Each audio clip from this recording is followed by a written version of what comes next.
Assalamualaikum warahmatullahi wabarakatuh. Salam sejahtera untuk kita semua. Semoga kita dalam keadaan sehat walafiat. Di sini kami dari kelompok 5 akan mempresentasikan hasil diskusi dari kelompok kami. Di sini kami akan mencoba membahas terkait teknik akuntansi keuangan sektor publik. Sebelum saya menjelaskan, izinkan saya perkenalkan diri dulu. Nama saya Kristianus Kawentarisno, NIM 2017-017-137. Oke, langsung saja ke materi. Saya akan membawa materi terkait dengan teori akuntansi sektor publik. Di sini saya akan menjelaskan terkait teori akuntansi sektor publik. Teori akuntansi memiliki kaitan yang erat dengan akuntansi keuangan, terutama pelaporan keuangan pada pihak keluar atau pihak eksternal. Teori memiliki 3 karakteristik dasar, yaitu yang pertama, kemampuan untuk menerangkan atau menjelaskan fenomena yang ada, di mana suatu teori harus mampu untuk menjelaskan terkait peristiwa yang terjadi. Dan yang kedua itu kemampuan untuk memprediksi, di mana sebuah teori harus mampu untuk memprediksi terkait kemungkinan yang akan terjadi. Yang ketiga, kemampuan mengendalikan fenomena.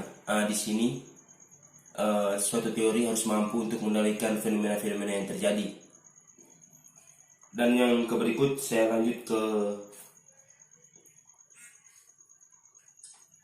tujuan mempelajari. Tujuan mempelajari teori akuntansi itu ada 3 juga. Yang pertama, untuk memahami praktik akuntansi yang saat ini ada. Yang kedua, mempelajari kelemahan dan kekurangan dari praktik akuntansi yang saat ini dilakukan. Dan yang ketiga, memperbaiki praktik akuntansi di masa yang akan datang. Kalau dari saya sekian dulu, selanjutnya akan dipresentasikan oleh saudara saya, Chen. Terima kasih, salam. Pertama-tama terima kasih atas kesempatan yang diberikan kepada saya.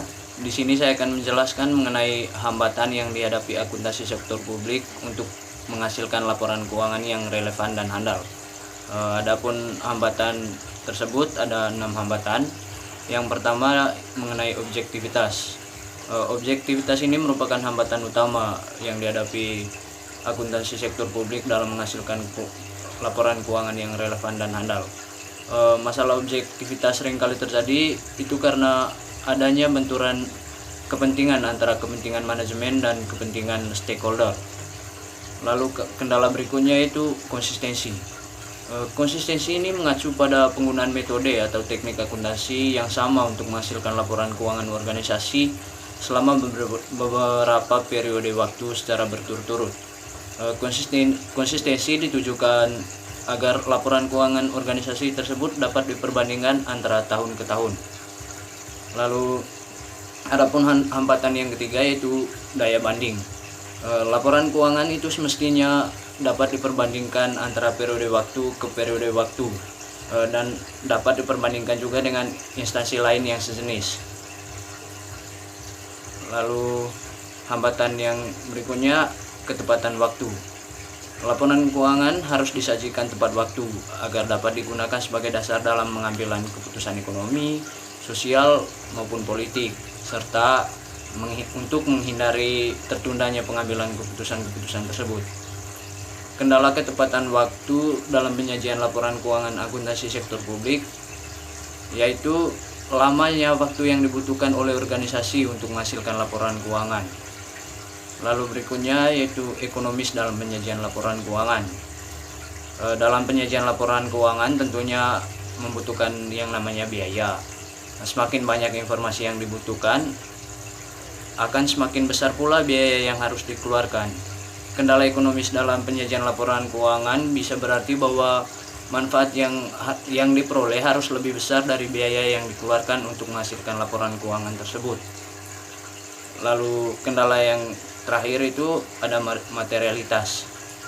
Suatu informasi laporan keuangan sektor publik dapat dikatakan materialitas apabila informasi laporan keuangan tersebut dapat mempengaruhi keputusan.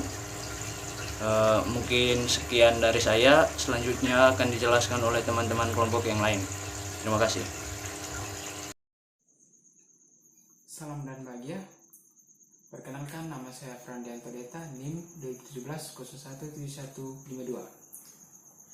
Nah, di sini saya akan menjelaskan pada topik perlunya sistem akuntansi sektor publik. Nah, sebelum kita masuk pada situ, kita mengenal dulu akuntansi seperti apa. Nah, akuntansi ini merupakan aktivitas jasa untuk menyediakan informasi yang diperlukan dalam pengambilan keputusan. Kalau pada sektor publik itu digunakan untuk keputusan terkait yang berkaitan dengan keputusan ekonomi, sosial, dan politik. Nah, pada dasarnya akuntansi baik sektor swasta maupun sektor publik dapat dibagi menjadi dua, yaitu akuntansi keuangan dan akuntansi manajemen, di mana akuntansi keuangan ini merupakan suatu prinsip atau metode dan teknik pencatatan dan pengorganisasian data keuangan atas operasi kegiatan suatu entitas yang dimaksud sini baik entitas swasta maupun entitas sosial ekonomi seperti pemerintahan, organisasi nirlaba. Nah, untuk menghasilkan dan memberikan informasi yang digunakan sebagai dasar dalam pengambilan keputusan. Nah, di sini ada 4 aturan dasar sistem akuntansi keuangan. Yang pertama, di situ ada identifikasi kegiatan operasi yang relevan. Nah, di sini hanya kejadian dan kegiatan ekonomi yang relevan saja yang akan dicatat dalam sistem akuntansi keuangan. Terus yang kedua, di sini pengklasifikasian kegiatan operasi secara tepat. Nah, di sini menggambarkan bagaimana penentuan waktu pengakuan untuk setiap jenis operasi. Pada prinsipnya itu suatu operasi dapat dicatat atau diakui pada tahap tertentu dari proses transaksinya. Nah, di situ yang ketiga, adanya sistem pengendalian untuk menjamin reliabilitas. Nah, sistem pengendalian ini memiliki 2 komponen, yaitu komponen formal dan substansial. Pada komponen formal di sini itu pembukuan berpasangan atau double entry bookkeeping. Di sini kesalahan akuntansi akan dapat diketahui dan dilacak ketika jumlah sisi kredit tidak sama dengan jumlah sisi debit. Oke.